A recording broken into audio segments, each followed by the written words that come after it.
Lucas capítulo 5, versículo 37, aonde nos disse assim o Senhor Jesus: ninguém põe vinho novo em odres velhos, pois o vinho novo romperá os odres, entornar-se-á o vinho e os odres se estragarão. Pelo contrário, vinho novo deve ser posto em odres novos, e ambos se conservam. E ninguém, tendo bebido o vinho velho, prefere o novo, porque diz: o velho é excelente. Somente até aqui, irmãos. Existe um tripé comum a todas as religiões no mundo. Se alguma religião não obedece a esse tripé, eu desconheço, porque eu creio que todas elas têm em comum três coisas, inclusive o judaísmo que havia no tempo de Jesus na Palestina, e que na verdade até hoje existe. Esse tripé é um modelo que se baseia em três coisas que sem os quais a religião desaba, que são o templo, o sacerdote e o culto. Três coisas, um tripé: o templo, o sacerdote e o culto. Eu chamo esse tripé, eu mesmo dei esse nome para ele, de arquétipo religioso. Um arquétipo, um modelo que se repete no mundo inteiro por milênios, desde que existe religião no mundo.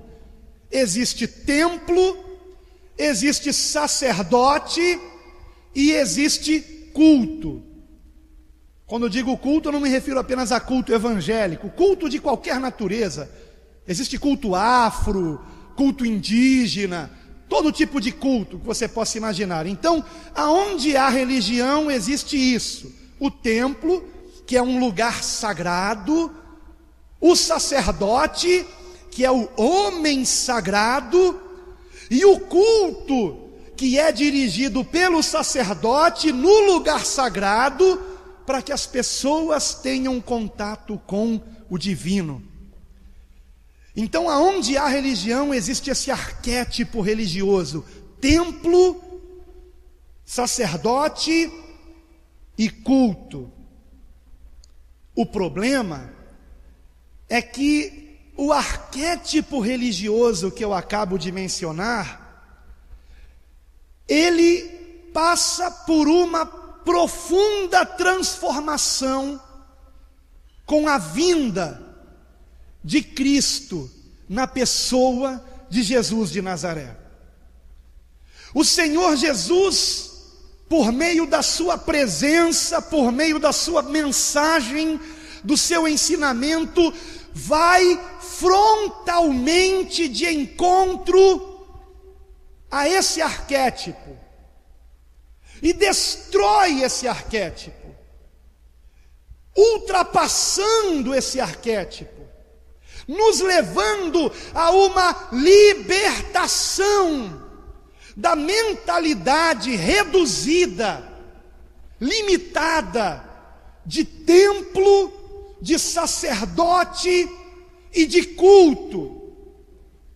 Mas o problema é que a impressão que eu tenho é que a mensagem de Cristo não somente foi mal compreendida nos seus dias, como continua sendo mal compreendida hoje.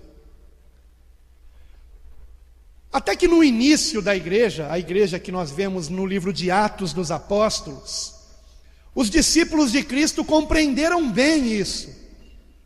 Tanto eles compreenderam bem, que eles foram perseguidos. Pelo quê? Pelo sistema religioso.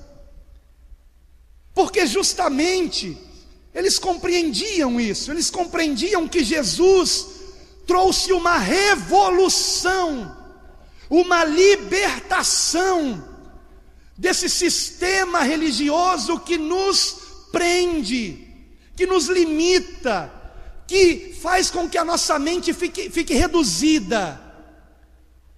E a mensagem de Cristo, quando bem compreendida, é libertadora, é algo incomparável, acima de toda e qualquer religião e religiosidade que se possa imaginar.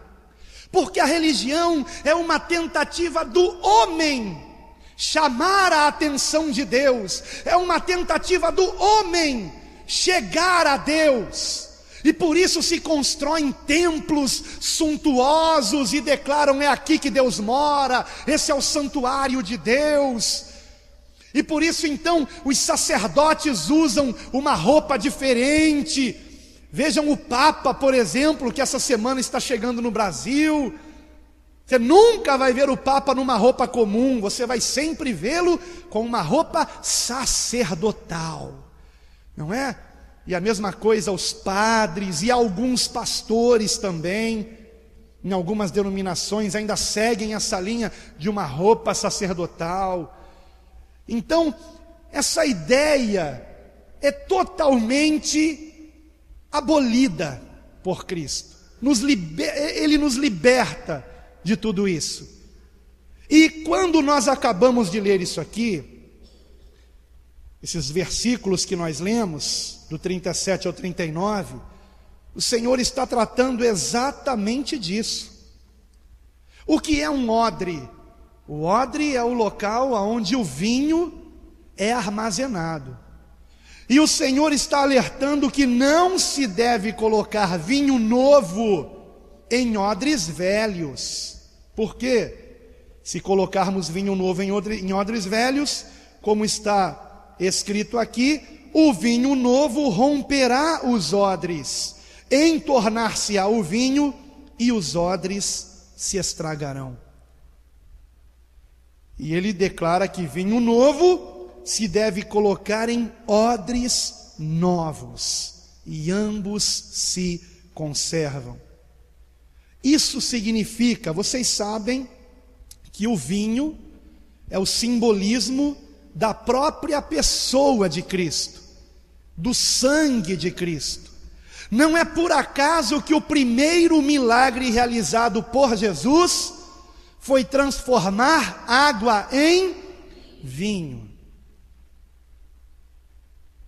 O vinho sempre no Novo Testamento nos simboliza essa novidade que é Cristo. Só que a mensagem de Cristo, ela não funciona dentro de um paradigma ultrapassado, dentro disso que eu chamei aqui de arquétipo religioso: templo, sacerdote, culto. Só que a mensagem de Cristo não se encaixa dentro deste padrão de religiosidade, templo, sacerdote e culto. Por isso Jesus nos alerta que não se deve colocar vinho novo em odres velhos. Colocar vinho novo em odres velhos significa colocar Jesus Cristo e os seus ensinamentos dentro desse arquétipo que é comum a todas as religiões, mas que é uma invenção do homem, é algo do próprio homem, algo carnal. Ainda que Deus tenha permitido isso no Antigo Testamento, isso não é mais necessário. E nós vamos examinar isso aqui, porque isso é um problema que acontece na igreja até os dias de hoje. Quando a gente coloca vinho novo, a mensagem de Cristo, em odres velhos, o resultado é uma inevitável ruptura, como ele mesmo disse aqui. Por quê? Porque Cristo ultrapassa os limites impostos na religião. E toda denominação religiosa que tentar limitar Cristo nesse tripé, nesse modelo, nesse arquétipo religioso de templo, sacerdote e culto, Toda religião, toda denominação cristã que tentar limitar Jesus a isso, terá graves problemas. E saídas de muitos crentes, rupturas, divisões, porque não funciona, irmãos. Há coisa de 3 semanas atrás, no curso que eu faço, na hora do intervalo, haviam lá colegas lanchando, e eu sentado à mesa com eles, mas como nós não temos muita intimidade, eu fiquei ali quietinho comendo meu salgadinho, e ouvindo eles conversarem, e eles todos pastores também, todos da mesma denominação, só que cada um de uma igreja diferente, uma denominação grande, que tem mais de 100 anos aqui no Brasil, e todos reclamando de um sistema que tem na igreja, burocrático, e eles dizendo, puxa, mas será que ninguém percebe que isso impede a igreja de crescer, isso impede, isso é uma coisa que, é tanto relatório que pedem, não sei mais o quê. E no final da conversa, eu que não tinha falado nada, eu só disse uma frase, e eu fiquei espantado com a reação deles. Eu disse apenas, sabe qual é o problema? É que estão querendo colocar vinho novo em odres velhos. E o que Jesus disse? Que os odres vão se rebentar. É o que está acontecendo. E depois que eu disse isso, houve um silêncio, e todo mundo se levantou e voltou para a sala de aula. Parece que caiu a ficha. Puxa, eu acho que eles ficaram meditando nisso. E eu mesmo fiquei impressionado com isso, porque eu disse, meu Deus, será que nós não percebemos, que nós não temos que nos espelhar num modelo judaico? E hoje, quando eu vejo igrejas querendo resgatar o judaísmo, colocando menorás na igreja, aquele castiçal de 7 velas, chofar, querendo imitar as coisas do Antigo Testamento, eu não quero nada com isso. Não quero nada com isso. Eu acho que são pessoas que não leem o Novo Testamento, que nunca leram a epístola de Paulo aos Gálatas, a epístola de Paulo aos Colossenses, que nos libertam dessas coisas, onde Paulo nos esclarece que nós somos livres dessas religiosidades, livres dessas muletas espirituais, irmãos, e livres de uma série de burocracias que os homens inventam e que ficam impedindo o evangelho de fluir naturalmente, impedindo o reino de Deus de crescer naturalmente como ele deve crescer. E o fato é que hoje há crentes que tentam colocar vinho novo em odres velhos. Agora, o que me preocupa é se vocês também estão fazendo isso.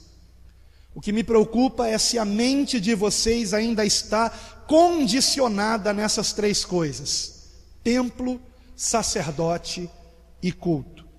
Será que temos recebido a Cristo e a seus ensinamentos com a nossa mente, com o nosso coração libertos desse arquétipo religioso, esse arquétipo que é disseminado no mundo inteiro? Mas Cristo veio para nos libertar disso, irmãos, para nos levar a uma adoração perfeita com Deus, que não depende de templo, de sacerdote e de culto. E o que eu estou dizendo aqui é tão claro nas Escrituras. Eu vou apresentar apenas alguns versículos, porque eu não tenho como apresentar todos, o tempo não me permitiria. E eu gostaria que, em primeiro lugar, nós víssemos a questão do templo. Vocês sabem que o primeiro mártir da igreja foi Estevão. Ele foi apedrejado depois de um discurso. Agora, você sabe por que os judeus apedrejaram Estevão? Eu não vou nem colocar judeus, porque dá uma impressão de que os judeus não prestam. Isso não é verdade. O próprio Jesus era judeu, Pedro era judeu, Paulo era judeu, Tiago era judeu, enfim. Então não é uma questão com os judeus, mas os religiosos da época. Por que pegaram em pedras e apedrejaram Estevão até a morte? E Saulo, que depois se converteu, mas até então perseguia a igreja, consentiu, foi testemunha da morte de Estevão e consentiu com a morte dele. Por quê? Porque Estevão disse uma frase que incomodou muito aqueles sacerdotes, e a frase foi apenas algo que já havia no Antigo Testamento e que ele apenas relembrou: não habita o Altíssimo em casas feitas por mãos humanas. Deus não habita em templos feitos por homens. Isso está em Atos capítulo 7, versículo 48. No mesmo livro de Atos, mais à frente, aquele que consentiu na morte de Estevão, Saulo, que depois muda seu nome para Paulo, humildemente, porque Paulo significava pequeno, e Saulo muda seu nome para Paulo após a conversão, e ele mesmo declara em Atos 17, versículo 24: o Deus que fez o mundo e tudo que nele existe, sendo ele Senhor do céu e da terra, não habita em santuários feitos por mãos humanas. Atos 17, 24.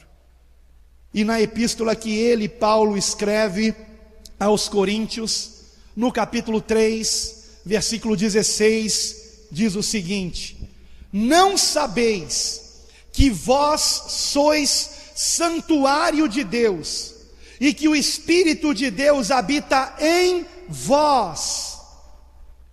Não é num local feito por mãos de homens que Deus habita, ou que Deus deseja habitar.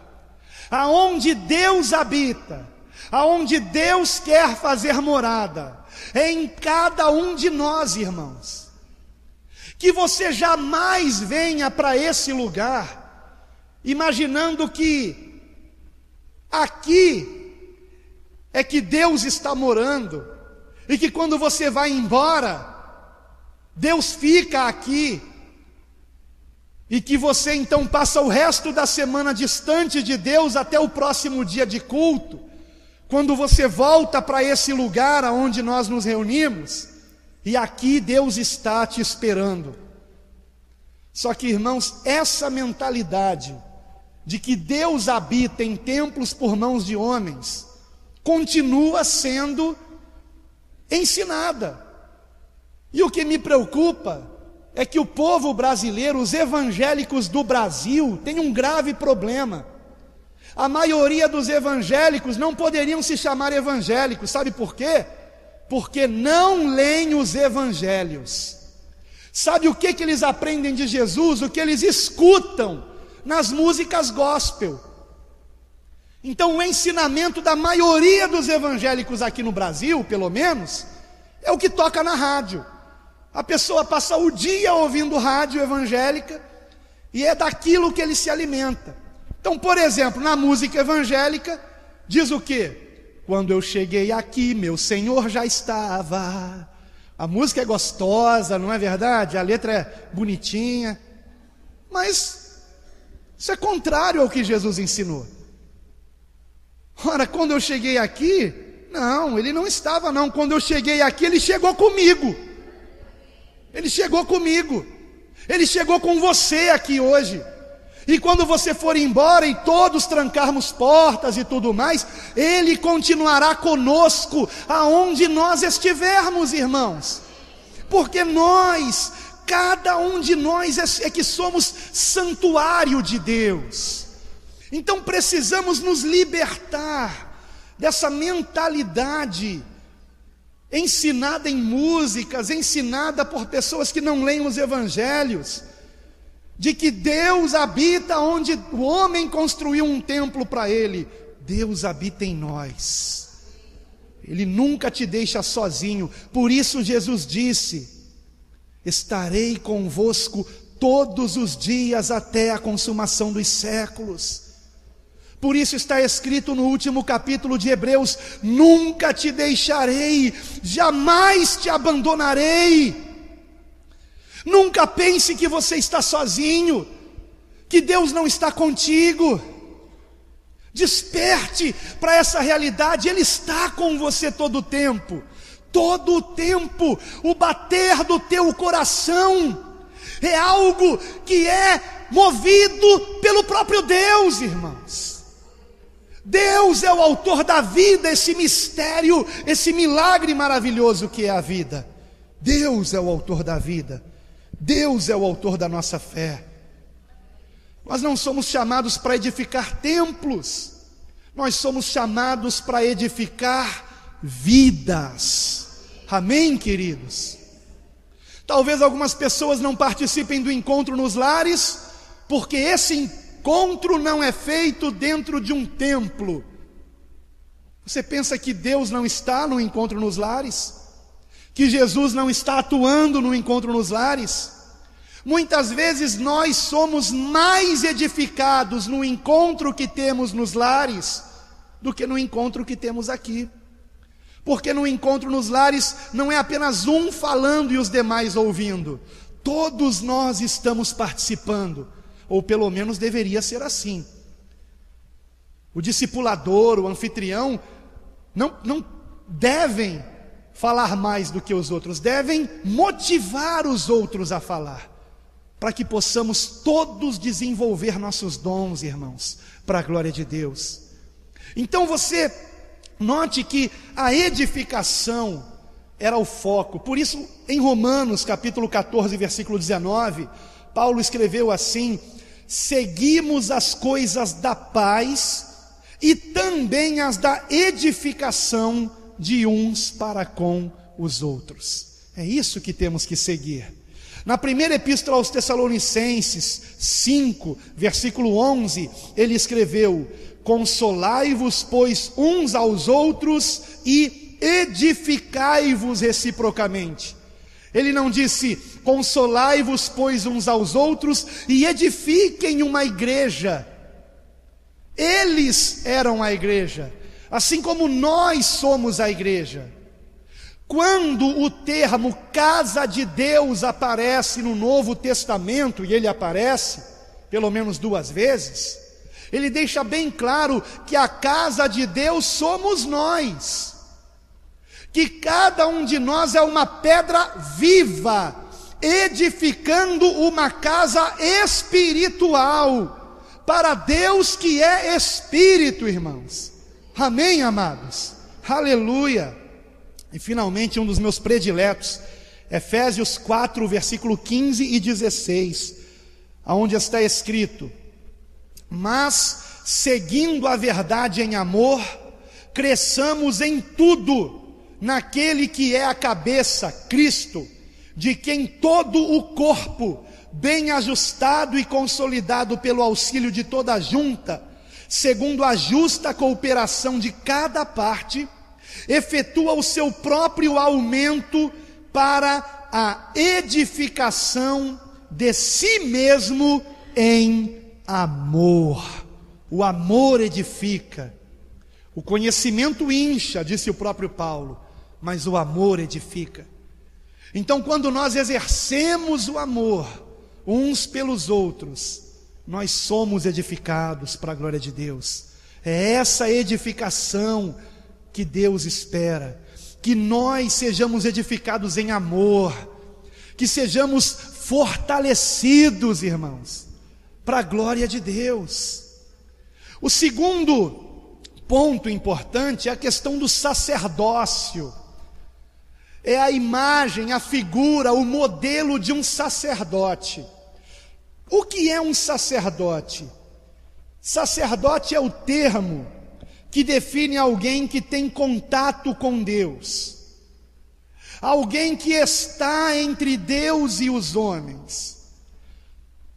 Mas a palavra nos ensina que há um só mediador entre Deus e os homens, que é Cristo Jesus, nosso Senhor. Não há outros mediadores entre Deus e os homens, porque nós, quando recebemos Cristo, preste atenção nisso, nós agora estamos vivendo nele, nós estamos vivendo em Cristo. Portanto, se nós estamos mergulhados em Cristo, se nós estamos vivendo em Cristo, que é o sumo sacerdote, todos nós nele, Jesus, que é o novo e vivo caminho que nos leva ao Pai, nele todos nós somos um sacerdócio santo e real, queridos, para a glória de Deus. Cada um de nós. Então, sacerdote não é apenas o pastor, o bispo, o padre, o papa. Sacerdote é cada um daqueles que vive em Cristo, que por meio de Cristo tem acesso livre a Deus. Tanto isso é verdade, que nós temos acesso a Deus, que quando pediram que Jesus os ensinasse a orar, Ele não ensinou da seguinte maneira: orem desta forma, ó Adonai, Senhor Altíssimo, preciosíssimo, grandioso, excelso, soberano, de quem não sou digno de proferir o nome. Não foi assim que Ele nos ensinou a orar. Ele nos ensinou a orar da seguinte maneira: Pai Nosso. Ele é o nosso Pai, Ele é o nosso Pai. Nós não temos que ter medo de Deus, porque quando nós chamamos a Deus de Pai, o que Ele espera é que tenhamos com Ele um relacionamento de intimidade, para a glória de Deus, que sejamos íntimos dEle, porque Ele nos ama. E a maior prova do seu amor foi Ele nos ter enviado Jesus Cristo, seu Filho unigênito, para que todo aquele que nele creia não pereça, mas tenha a vida eterna. Agora, crer em Jesus não é apenas acreditar que Ele existiu. A palavra crer, que é o verbo grego pistes, significa ter um comprometimento, estarmos comprometidos com Ele. A vontade dEle é a nossa vontade, porque Ele é o caminho que nós queremos seguir, irmãos. Ele é o caminho, a verdade e a vida. Ele mesmo disse: ninguém vem ao Pai senão por mim. Agora vejam que Jesus não disse ninguém vai ao Pai. Jesus disse ninguém vem ao Pai senão por mim, porque Ele e o Pai são um.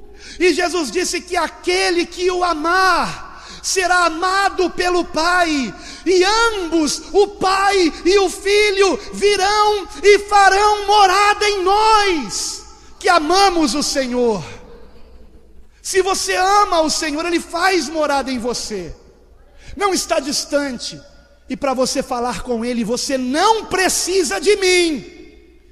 Para falar com Deus, tudo o que você precisa é falar com Ele, e chamá-lo de Pai, e orar como Jesus nos ensinou, com humildade, com fé, para a glória de Deus. Agora é claro que muito dificilmente você vai ver um pastor ensinar isso, um padre ensinar isso, porque não querem perder o status de semideuses, os intocáveis, ungidos do Senhor. Todos nós em Cristo somos ungidos do Senhor, porque a unção de Deus que habita em mim, habita em você também, para a glória de Deus. Vós sois a luz do mundo, vós sois a luz do mundo, glória a Deus. E não uma elite sacerdotal, não, isso está acabando, graças a Deus. Então nós somos essas pedras vivas. Pedro, que era chamado de pedra, interessante isso, não é? Ele mesmo escreveu, Pedro escreveu na primeira epístola, capítulo 2, no versículo 5: também vós mesmos, como pedras que vivem, sois edificados casa espiritual, para serdes sacerdócio santo. E no mesmo capítulo 2 da primeira epístola de Pedro, no versículo 9, ele diz assim: vós, porém, sois raça eleita, sacerdócio real, nação santa, povo de propriedade exclusiva de Deus, a fim de proclamardes as virtudes daquele que vos chamou das trevas para a sua maravilhosa luz. Cada um de nós, nesse mundo reflete a luz de Deus. Cada um de nós tem essa unção de Deus aqui, ardendo em nós. Aleluia! Temos esse tesouro, porém, em vasos de barro. Nós não temos que nos ensoberbecer por isso. Não temos que nos orgulhar, como se fôssemos merecedores disso, não. Tudo é por misericórdia e graça de Deus. Como Deus é maravilhoso. Somos tão pequeninos, tão efêmeros, e no entanto o Espírito de Deus, Criador de todo o universo, habita em cada um de nós. Essa fonte inesgotável de amor, de alegria, de paz, de vida, habita em você. Está permeada no seu ser. Em Apocalipse, capítulo 1, versículo 5, na segunda parte do versículo e no versículo 6, está escrito assim: aquele que nos ama e pelo seu sangue nos libertou dos nossos pecados e nos constituiu reino, sacerdotes para o seu Deus e Pai. A Ele a glória e o domínio pelos séculos dos séculos. Amém. Glória a Deus. Nós somos sacerdotes, temos livre acesso a Deus. Jesus Cristo morreu na cruz para nos abrir esse caminho novo, irmãos. Caminho que não foi conhecido por Moisés, que não foi conhecido por Noé, que não foi conhecido por Abraão, mas caminho no qual nós somos convidados a entrar e nos achegarmos a Deus, queridos. Não desmereça o sacrifício de Jesus na cruz, porque aquele sangue foi derramado para o perdão dos nossos pecados, para que nós pudéssemos chegar no Santo dos Santos, pudéssemos chegar perto de Deus, pudéssemos ser habitados pelo próprio Deus, irmãos. Então, usufrua disso, exerça a sua fé, tenha ousadia para se achegar a Deus, para a glória de Deus. E finalmente, o terceiro e último modelo religioso que precisa ser revisto pela igreja evangélica é o modelo de culto. Como eu disse, todas as religiões se baseiam em três coisas: o templo, o sacerdote e o culto que se faz no templo, dirigido pelo sacerdote. Pois muito bem, veja que coisa: se nós somos templo do Espírito Santo, se cada um de nós somos sacerdotes do Deus Altíssimo aqui, se cada um de nós, e não apenas o Papa, é representante de Cristo na terra, ora, aonde é que vamos prestar culto a Deus? Qual é o lugar de adoração? E quem é que deve prestar esse culto, realizar esse ritual? Foi a dúvida da mulher samaritana. Lembram da história?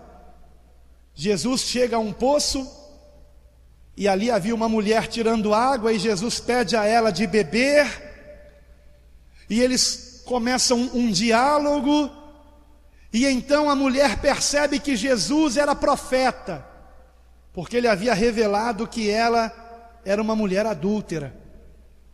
E então ela faz uma pergunta a Jesus: se tu és profeta, então me diga, qual é o lugar em que nós devemos adorar? É em Samaria? É em Jerusalém? E a resposta de Jesus é: vem a hora, e já chegou, em que os verdadeiros adoradores adorarão o Pai em espírito e em verdade, porque Deus é espírito e importa que nós o adoremos em espírito e em verdade. O que ele quis dizer com isso? Em espírito. Aquela mulher queria saber: eu devo adorá-lo ali ou lá? Aonde você estiver, você tem que adorar a Deus. Aonde você estiver, e não apenas aqui, quando nos reunimos durante o culto, é que você tem que ser um santo. Mas não, em todo tempo, em todo lugar, nós devemos prestar culto a Deus, através de um bom testemunho, através do amor de Cristo, transbordando em nossas vidas, para a glória de Deus. Em espírito é isso, e em verdade. Ora, aquela mulher queria adorar a Deus, e ao mesmo tempo continuar em pecado. E Jesus deixa bem claro para ela: primeiro chama o teu marido, para depois você adorar a Deus, porque a sua vida está irregular. Então nós não temos que adorar a Deus com hipocrisia. Nós temos que nos aproximarmos dele com humildade, com um coração disposto a ter arrependimento de pecados, reconhecendo que nós, por nós mesmos, não podemos nos mudar, mas Deus tem todo o poder para mudar a nossa história, para nos libertar de todo vício, para nos libertar de toda e qualquer prática pecaminosa que atrapalha a nossa comunhão com o Pai. O que temos que fazer é isso. Isso é adorá-lo em verdade e não em hipocrisia, irmãos. Será que nós temos adorado a Deus assim? Será que nós temos sido testemunhas de Cristo aonde nós estamos? Ou será que nós falamos muito e fazemos pouco? Parece que Tiago, quando escreveu a sua carta, ele estava irritado com isso, porque ele escreve assim no capítulo 1, versículo 26 e 27, da epístola de Tiago: se alguém supõe ser religioso, deixando de refrear a língua, antes enganando o próprio coração, ou seja, é o crente garganta, que só fala, diz que ama, ama a Deus, ama o próximo, mas só fala. Então, se alguém supõe ser religioso porque diz que ama a Deus, que ama o próximo, engana o próprio coração, a sua religião é vã. A religião pura e sem mácula para com o nosso Deus e Pai é esta: visitar os órfãos e as viúvas nas suas tribulações, e a si mesmo guardar-se incontaminado do mundo. Essa é a religião que Deus espera de nós. Não é nós estarmos aqui reunidos, prestando culto, e quando temos a bênção apostólica, o culto acabou, eu já agradei a Deus. Não, você só treinou aqui. Aqui eu costumo dizer que é campo de treinamento. Campo de treinamento. A batalha é lá fora. Nós estamos aqui nos alimentando da palavra, não é para que sejamos ovelhas gordas, porque a mesma profecia que amaldiçoa os falsos pastores também amaldiçoa as ovelhas gordas, que só querem se alimentar da palavra e que não exercitam a sua fé, não fazem nada pelo próximo, só ouvem, só falam, mas não fazem. O culto que Deus espera de nós é o bom testemunho que nós temos que dar aonde quer que nós estejamos. Cada um de nós somos embaixadores de Cristo aqui na terra. Cada um de nós deve dar continuidade à obra que Cristo começou. levando paz onde há guerra, porque Jesus disse: bem-aventurados os pacificadores, porque serão chamados filhos de Deus. Levando amor onde há ódio, porque o Senhor Jesus disse: nisto todos saberão que sois meus discípulos, se tiverdes amor uns pelos outros. Para a glória de Deus. Levando fé onde há dúvida, levando esperança, levando vida aonde não há. E tudo isso para a glória de Deus, irmãos. Esse é o culto que Deus espera de nós. Esse é o culto. Adoração, ao contrário do que muitos pensam, não significa apenas, é também, mas não é apenas, cantar louvores. Terminou o louvor, terminou a adoração. Isso não existe, irmãos, isso não existe no Novo Testamento. Não existe isso. Adoração, como eu já disse aqui, é em todo o tempo. O culto que Deus espera de nós é o culto racional. É nós estarmos o tempo todo pensando e agindo com a mente de Cristo Jesus. Em Romanos capítulo 12, eu não posso encerrar essa mensagem sem ler esse texto. Versículo 1, está escrito: rogo-vos, pois, irmãos, pelas misericórdias de Deus, que apresenteis o vosso corpo, ou seja, todo o nosso ser, como sacrifício vivo, santo e agradável a Deus, que é o vosso culto racional. Agora, como fazemos isso? Versículo 2: não vos conformeis com este século, mas transformai-vos pela renovação da vossa mente, odres novos, uma nova mentalidade, para que experimenteis qual seja a boa, agradável e perfeita vontade de Deus em Cristo Jesus. Irmãos, vocês não têm noção como está sendo difícil pregar essa mensagem, que é libertadora, que nos liberta dessa mentalidade equivocada de que o templo é aqui. Não, o templo é você. De que o sacerdote sou eu. Não, você também é sacerdote. E de que o culto vai acabar daqui a pouco. Aliás, já até me informaram que já era para ter acabado. O nosso culto é todo dia, toda hora, em todo lugar, para a glória de Deus.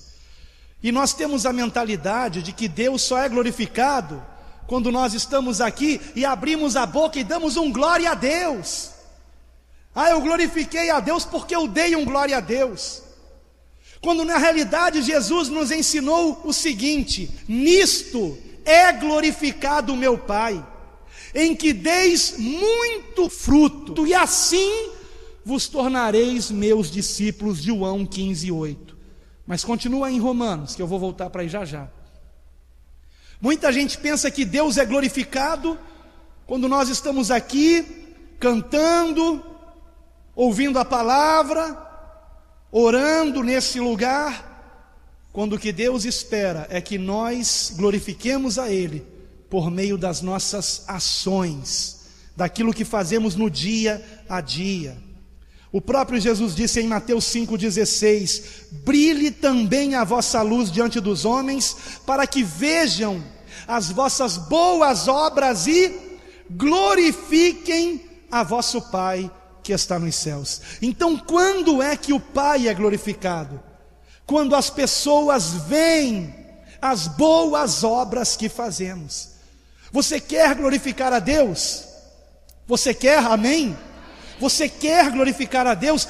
Faça boas obras, faça o bem ao próximo. Ah, pastor, mas isso não vai me salvar. Ah, então você só faz as coisas por interesse. Você pensa que você é convertido? Você não é convertido. Você não tem amor ao próximo, então você não entendeu o Evangelho. Você não entendeu o amor de Deus. Nós precisamos compreender que Deus é glorificado não é apenas no culto, é em tudo o que fazemos. É por isso que Paulo escreveu na 1 aos Coríntios, capítulo 10, versículo 31: quer comais, quer bebais ou façais outra coisa qualquer, fazei tudo para a glória de Deus. Tudo para a glória de Deus. E a melhor forma de fazermos algo para Deus é quando fazemos algo pelo nosso semelhante. Lembram que eu pedi a você para permanecer em Romanos 12? Vejam comigo agora, por favor, o versículo 9 em diante. Vejam o que é um culto racional. Vejam o que é uma mente transformada, que resulta em ações diferentes. Está escrito: o amor seja sem hipocrisia, detestai o mal, apegando-vos ao bem. Amai-vos cordialmente uns aos outros com amor fraternal, preferindo-vos em honra uns aos outros. No zelo não sejais remissos, sede fervorosos de espírito, servindo ao Senhor. Regozijai-vos na esperança, sede pacientes na tribulação, na oração perseverantes. Compartilhai as necessidades dos santos, praticai a hospitalidade, abençoai os que vos perseguem, abençoai e não amaldiçoeis. Alegrai-vos com os que se alegram e chorai com os que choram. Tende o mesmo sentimento uns para com os outros. Em lugar de serdes orgulhosos, condescendei com o que é humilde. Não sejais sábios aos vossos próprios olhos. Não torneis a ninguém mal por mal. Esforçai-vos por fazer o bem perante todos os homens. Se possível, quanto depender de vós, tende paz com todos os homens.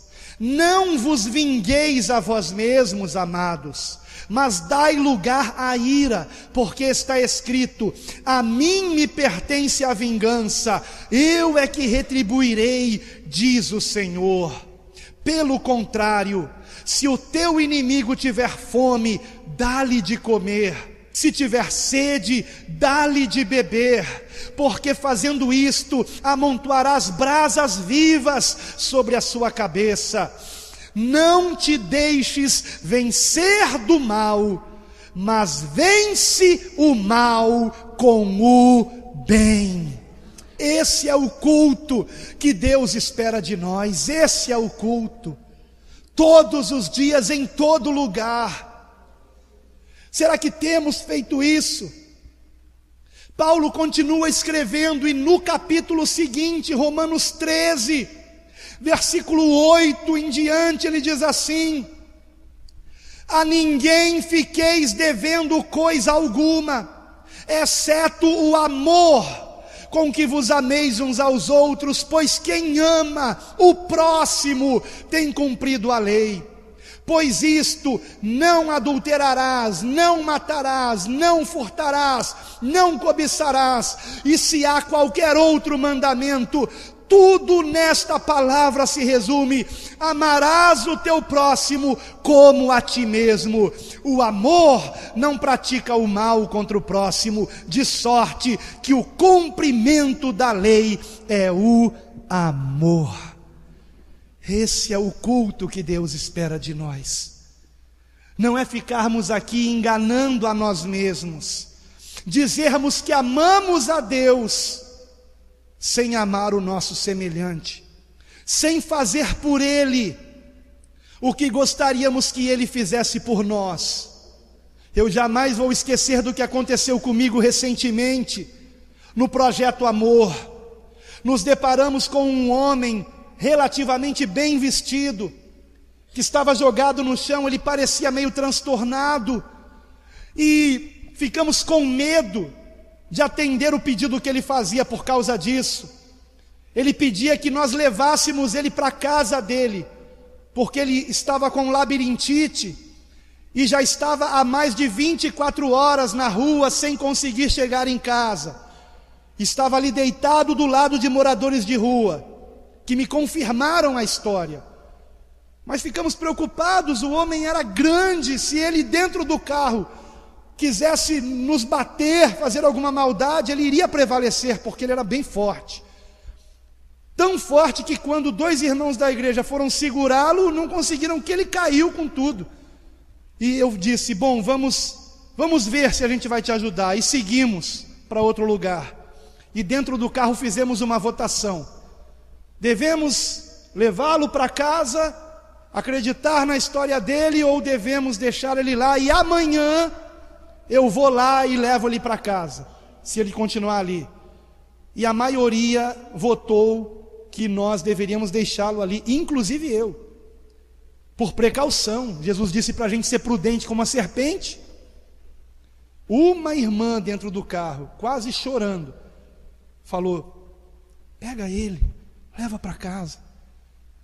E aí, quando nós estávamos entregando as últimas quentinhas, eu perguntei ao Espírito Santo: Espírito Santo, o que eu devo fazer? Eu devo fazer o quê? Levá-lo para a casa dele, ou amanhã eu volto lá para levá-lo para casa? Imediatamente o Espírito Santo falou comigo ao meu coração: faça por ele o que você gostaria que ele fizesse por você. Não foi isso que Jesus nos ensinou? Não é isso que está escrito em Mateus capítulo 7, versículo 12? Faça ao próximo o que você gostaria que ele fizesse por você. E eu senti vergonha de mim mesmo. E então eu disse: irmãos, Deus está dizendo, vamos ajudá-lo.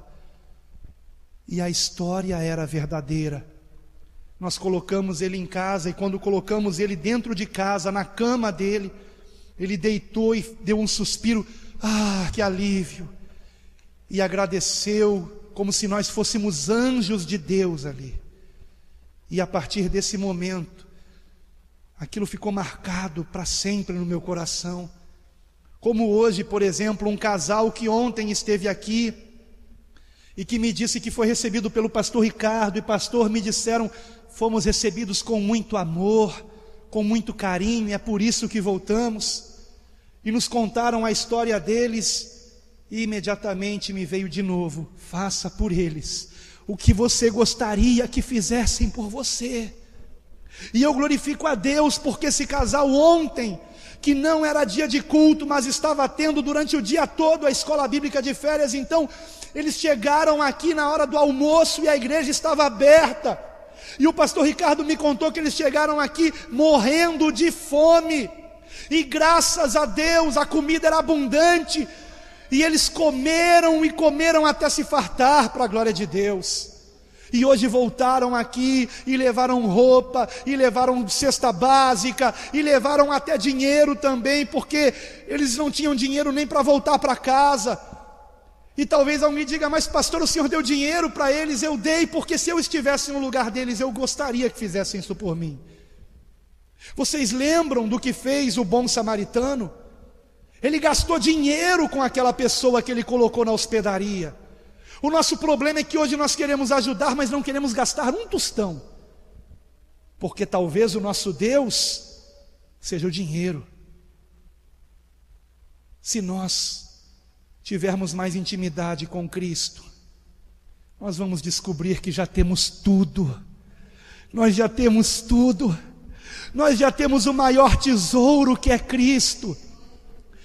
Diante de Cristo, diante da sua luz, tudo que reluz nesse mundo perde o seu valor, não importa. O que importa é o amor de Deus em nosso coração. O que importa é nós compreendermos que se em João 3,16 está escrito: Deus amou o mundo de tal maneira que deu o seu Filho unigênito, para que todo aquele que nele crê não pereça, mas tenha vida eterna. Se nós recebemos esse versículo, nós temos que exercer o que está escrito em 3,16 da epístola de João, de 1 João 3,16. Nisto nós conhecemos o amor, em que Cristo deu a sua vida por nós, e nós devemos dar a nossa vida pelo nosso irmão, pelo nosso semelhante. Que esse seja o culto que você preste a Deus todos os dias, em todo lugar. E lembre-se Lembre-se que a única forma de nós fazermos alguma coisa para Deus é quando fazemos alguma coisa pelo próximo. A única maneira de eu servir a Deus é servindo o meu semelhante. Paulo nos lembra que quando nós servimos ao próximo, nós servimos a Deus. Por isso ele disse: tudo quanto fizerdes, fazei-o de todo o coração, como para o Senhor e não para os homens, cientes de que recebereis do Senhor a recompensa da herança. A Cristo o Senhor é que estais servindo. E o próprio Senhor Jesus nos advertiu em Mateus, no capítulo 25, versículo 31 em diante, a respeito da sua vinda, do seu retorno, do nosso encontro com Ele na glória. Jesus declarou: quando vier o Filho do Homem, na sua majestade, e todos os anjos com Ele, então se assentará no trono da sua glória, e todas as nações serão reunidas em sua presença, e Ele separará uns dos outros, como o pastor separa dos cabritos as ovelhas, e porá as ovelhas à sua direita, mas os cabritos à esquerda. Então dirá o rei aos que estiverem à sua direita: vinde, benditos de meu Pai, entrai na posse do reino que vos está preparado desde a fundação do mundo.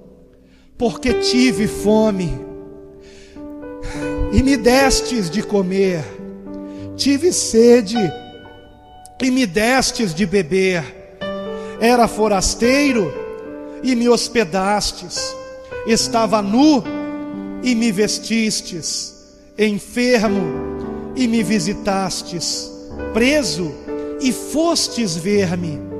Então perguntarão os justos: Senhor, quando foi que te vimos com fome e te demos de comer, ou com sede e te demos de beber? E quando te vimos forasteiro e te hospedamos, ou nu e te vestimos? E quando te vimos enfermo ou preso e te fomos visitar? O rei, respondendo, lhes dirá: em verdade vos afirmo que, sempre que o fizestes a um destes meus pequeninos irmãos, a mim o fizestes. Então o rei dirá também aos que estiverem à sua esquerda: apartai-vos de mim, malditos, para o fogo eterno, preparado para o diabo e seus anjos. Porque tive fome e não me destes de comer, tive sede e não me destes de beber, sendo forasteiro não me hospedastes, estando nu não me vestistes, achando-me enfermo e preso não fostes ver-me. E eles lhe perguntarão: Senhor, quando foi que te vimos com fome, com sede, forasteiro, nu, enfermo ou preso, e não te assistimos? Então lhes responderá: em verdade vos digo que, sempre que o deixastes de fazer a um destes mais pequeninos, a mim o deixastes de fazer. E irão estes para o castigo eterno, porém os justos para a vida eterna. Esse texto não fala de dogmas, não fala de religiões, não fala de crenças, não fala de templo, de sacerdote, de culto, mas fala do principal, o amor ao próximo. Essa é a mensagem de Cristo Jesus. Assim como Ele deu a sua vida por nós, nós devemos dar a nossa vida pelo nosso semelhante. Isso vai lhe custar alguma coisa, vai lhe custar. Maior é a recompensa, maior é a recompensa da presença de Deus agindo em nós. Maior é a recompensa da alegria de Deus. Maior é a recompensa de um dia ouvirmos do Senhor: vinde, benditos de meu Pai, entrai na posse do reino que vos está preparado desde a fundação do mundo. Aleluia! Maior é essa recompensa. Cristo é o nosso tesouro. Que o seu amor brilhe em nós para a glória de Deus. Que o seu vinho novo esteja dentro de odres novos, sem religiosidades hipócritas, mas numa vida que esteja disposta a refletir o amor de Deus. Pai, essa é a nossa oração e a nossa gratidão a Ti por estarmos ouvindo essa mensagem.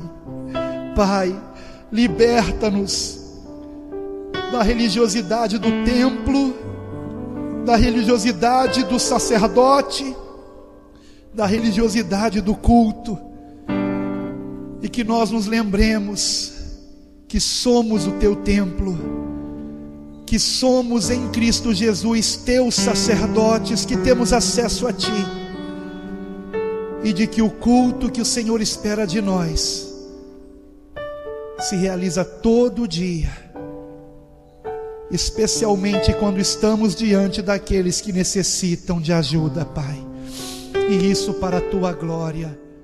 Amém.